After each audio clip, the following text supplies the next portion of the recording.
तुम्हें अब मुझसे डरने की कोई जरूरत नहीं है और ना ही जंगल छोड़कर जाने की जरूरत है। जंगल का राजा शेर हर दिन बहुत खतरनाक होता जा रहा था। जो भी पशु पक्षी शेर के सामने आता उसे शेर खा जाता था। आज फिर शेर भोजन के लिए निकल चुका था। कुछ ही दूरी पर बिल्ली सुहाने मौसम में खेल रही थी। तभी राजा शेर की नजर बिल्ली पर पड़ गई। राजा शेर सोचने लगा, अरे वाह, आज तो ताजा भोजन मिल गया। बिल्ली को पकड़कर खाने में मजा आ जाएगा। आज तो बिल्ली को ऐसा दबोचूंगा कि भाग भी नहीं पाएगी।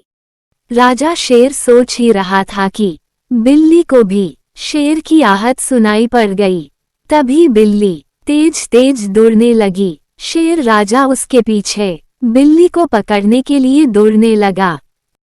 तभी बिल्ली की नजर एक आम के पेड़ पर पड़ी। बिल्ली शेर से बचने के लिए पेड़ के पीछे जाकर छुप गई। शेर भी भागते भागते पेड़ के पास आया। अरे बिल्ली कहाँ गई? अभी तो दिखाई दे रही थी। लगता है आज मेरे हाथों से भोजन निकल गया। बिल्ली की आज किस्मत तेज थी, इसलिए बच गई। शेर को बिल्ली ना दिखाई देने पर शेर वहां से चल पड़ा। आज बिल्ली बच गई और बिल्ली ने सभी जानवर इकट्ठे किए, जिसमें हाथी, घोड़ा, खरगोश, भालू और चिड़िया शामिल थे। तभी हाथी बोला, बिल्ली तुमने हम सबको क्यों बुलाया है? आप सभी को यहाँ बुलाने का बहुत बड़ा कारण है। मैं शेर से आज बाल बाल बची हूँ। वो मुझे दोबारा देखेगा तो वो मुझे जरूर खा जाएगा। मुझे शेर से बहुत डर लगने लग गया है।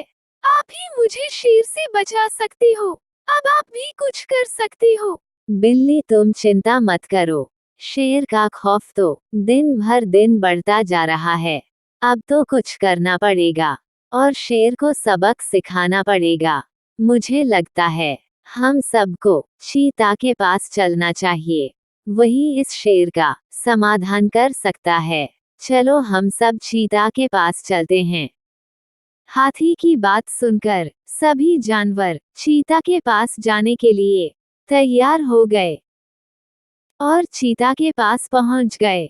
चीता अपनी गुफा के बाहर आराम कर रहा था। तभी हाथी बोला, महाराज चीता। चीता हाथी की आवाज सुनकर तुरंत खड़ा हुआ और बोला, अरे हाथी दोस्त, तुम आज मेरी तरफ का रास्ता कैसे याद आ गया? महाराज हम सब जानवर आपके पास एक समस्या लेकर आए हैं, जिसका समाधान सिर्फ आप ही कर सकते हो। हाँ हाँ हाथी, तुम समस्या बताओ। मुझसे कुछ समाधान होगा तो मैं जरूर करूँगा। महाराज, शेर राजा ने जंगल में आतंक मचा रखा है। कोई भी जानवर दिखाई देते ही अपना शिकार बना लेता है। अभी अभी बिल्ली शेर राजा से बाल बाल बचकर हमारे पास आई थी, तभी हम सभी आपके पास आए हैं। अगर आप इस समस्या का समाधान कर सकते हो तो ठीक है, वरना हम सभी जानवरों को अपनी जान बचाने के लिए जंगल छोड़कर जाना पड़ेगा। नहीं हाथी, जंगल छोड़कर मत जाना। मैं शेर से बात करूँगा। तुम सभी यहीं रुको, मैं शेर के पास जाकर आता हूँ।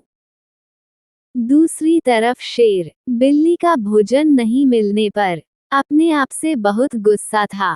तभी चीता भी शेर के पास आ पहुंचा। अरे चीता आओ दोस्त, आज मेरी तरफ कैसे आना हुआ? राजा शेर, आज मैं आपके पास बहुत बड़ी समस्या लेकर आया हूँ। आपके डर से सभी जानवर जंगल छोड़कर जा रहे हैं। उन सब का कहना है कि राजा शेर किसी भी जानवर को देखते ही उसे खा जाता है। मेरे कहने से आप सभी जानवरों को जाने से रोक लो, वरना पूरा जंगल सुनसान हो जाएगा। यार चीता, मैं तुम्हारी कोई बात टाल सकता हूँ क्या? ठीक है, तुम कहते हो तो मैं सभी जानवरों को जाने से रोक लेता हूँ। चलो जानवरों के पास चलते हैं। शेर और चीता जल्द ही जानवरों के पास पहुंच गए। शेर को देखकर सभी जानवर बहुत डर गए थे। तभी शेर बोला, तुम्हें अब मुझसे डरने की कोई जरूरत नहीं है और ना ही जंगल छोड़कर जाने की जरूरत है। मैं अब से तुम सबको कुछ नहीं कहूँगा और हम सभी एक साथ रहेंगे। शेर की यह बात सुनकर सभी जानवर बहुत खुश हो गए और सभी एक साथ खुशी खुशी जंगल में रहने लगे।